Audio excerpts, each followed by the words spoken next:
Konnichiwa from BA. This is a Rorschach Japan update from the 5th of February 2026. A quick summary of what's going down in Japan. Kicking things off, the Fire and Disaster Management Agency said on Monday the 2nd that severe winter weather and snow-related accidents across Japan have killed 27 people over the past 2 weeks. Most deaths occurred in northern Japan, in Niigata, Akita, and Hokkaido. Around 290 people got injured, often during snow removal or after falls from roofs. To learn more, read the full story on NHK's website, link in the show notes. In some places, it's so bad that the snow removal has been left up to the military. The Ground Self-Defense Force started clearing snow from people's rooftops in Aomori Prefecture, northern Japan, on Monday the 2nd after the prefecture requested disaster assistance for record snowfall. This marked the first such request in Aomori City in 21 years.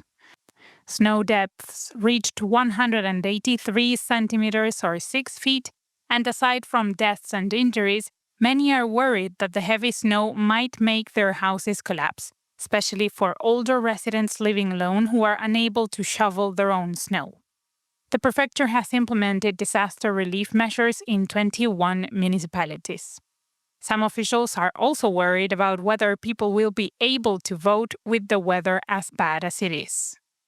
Speaking of which, ahead of the general election, the ruling party led by Prime Minister Sanae Takaichi is campaigning on empowering the nation through higher spending, an increase in the money supply, and stronger defense amid regional security threats. However, opposition parties are talking more about everyday concerns such as inflation, living standards, and take-home pay. Still, Takaichi's cabinet has a high approval rating, and polls so far seem to be favoring the ruling Liberal Democratic Party. Online, it's more 50-50, with those criticizing her saying that she should focus less on making the country stronger on an international scale and more on making the average person's life easier. Despite enthusiasm for the Liberal Democratic Party, an editorial published in the Mainichi newspaper said that the party made a mistake by endorsing 43 lawmakers who were caught up in the 2024 political slush fund issue for the upcoming election. The editorial pointed out that this move, along with the party's fairly wimpy reform pledges, like creating an expert panel instead of setting stricter limits on donations, suggests that the party is never going to take true responsibility in preventing slush funds from being created in the future. In other news, Japan's deep-sea drilling vessel Chikyu successfully found mud carrying rare earth from a depth of about 5.7 meters or 3.5 miles.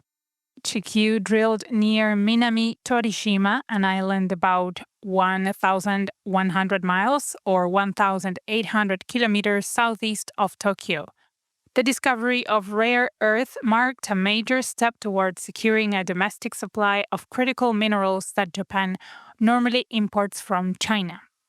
Chikyu used new seabed drilling techniques developed under a 40 billion yen $255 million government research program. This test proved that the techniques work under extreme deep ocean pressure.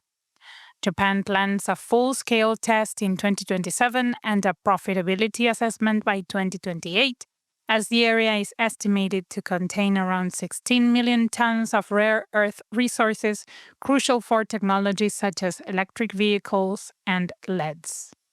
In health news, the country will allow women to buy the morning after pill over the counter starting this month, ending 15 years of prescription-only access. The change removes the need for doctor visits and applies to all ages without parental consent. That's not to say it will be cheap. The pill will cost around 7,500 yen, which is $48, and must be bought in person, so no online sales. The pill must also be taken on-site in front of a pharmacist, which means those who take it won't get much privacy, won't be able to stock up in advance, and won't be able to get it at all at drugstores without a pharmacist. Despite all that, the move is seen as a significant step toward improving access to emergency contraception in Japan. In an update to a story from previous shows, on Wednesday the 4th, Tetsuya Yamagami filed an appeal at the Osaka High Court for the life sentence he received for the 2022 assassination of former Prime Minister Shinzo Abe. His lawyers argued the Nara District Court failed to properly consider his troubled upbringing, including the financial ruin he went through because of his mother's large donations to the Unification Church when issuing the verdict.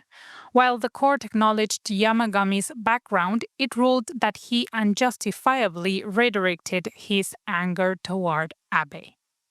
In another update, Prudential Life Insurance said on Wednesday the 4th that it will suspend new life insurance sales in Japan for 90 days starting next week.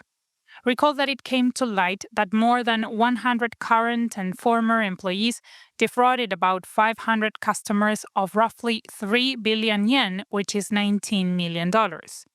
The insurance company hopes that the pause will give it a chance to implement governance reforms and rebuild trust.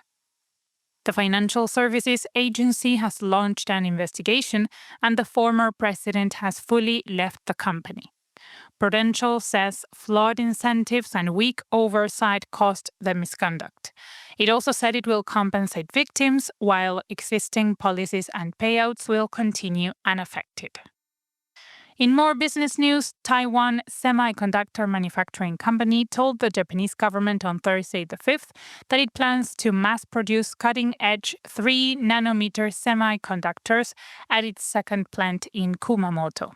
This move will mark Japan's first chip facility at that level. Prime Minister Takaichi pledged government support, saying it would be good for an increase in the money supply. The move is expected to strengthen Japan's semiconductor supply for AI, advanced manufacturing, and self-driving tech. In science, Japan's space agency JAXA said on Wednesday the 4th that it will review its development plan for the Epsilon S small rocket after repeated setbacks. The review comes after a recent H-3 rocket failure left Japan without an operational launch vehicle. Epsilon S also faced problems during second-stage combustion tests in 2023 and 2024, but earlier versions of the Epsilon model were successful. JAXA is hoping it will make progress if they focus on the older Epsilon second stage. A new combustion test is planned for early next fiscal year, and the agency hopes it will be able to arrange an Epsilon S launch before December. On a lighter note, Pokémon Forest, a key attraction at the new Poké Park Kanto, opened today on Thursday the 5th at Yomiuri Land near Tokyo. It is a 500-meter or 1,600-foot immersive area filled with hundreds of Pokémon figures and animatronics. Designed for slow exploration and discovery, the area features varied terrain, including steep sections. The diverse terrain makes it feel more like the game has come to life. Children under 5 aren't allowed into the new attraction for safety reasons. Pokémon is just as popular as ever, so naturally there has been an enthusiastic response online. Some got early entry through a lottery that the park ran and posted photos of posing with Pokémon statues on Twitter. Many have been saying they can't wait to visit. Theme parks aren't the only place to have fun. The 76th Sapporo Snow Festival opened Wednesday the 4th in Hokkaido. It features about 200 snow and ice sculptures across 3 locations: Odori Park, Suzukino, and Sudome. Highlights include a Star Wars sculpture of the Mandalorian and Grogu, and a 15-meter or 50-foot-tall replica of Tsuruga Castle at Odori Park. There's also a Hokkaido University Furukawa Hall sculpture marking the school's 150th anniversary. Susukino has around 60 ice sculptures, while Sudome offers a snow slide. The week-long festival, which began in 1950, draws about 2 million visitors annually. Entry to the event is free. You can learn more on the official website, link in the show notes. And that's it for this week. Thank you for joining us. But wait, we have an important thing to tell you. We've decided to bring the Rorschach Japan update to an end. We've loved doing it, and it has been going since 2022. Originally, we'd sort of hoped that the listeners could connect and a small community might form, but one way or another, we didn't know how to do that, and it hasn't really happened. And putting them out every week is lots of work and not cheap. So we're just going to stop and focus on the other community building things Rorschach is doing. You can check out our projects on our website. Thank you for listening all these years. We'd love to hear from you. So if you've got any questions or ideas, send us an email at info@rorschach.com. Matane.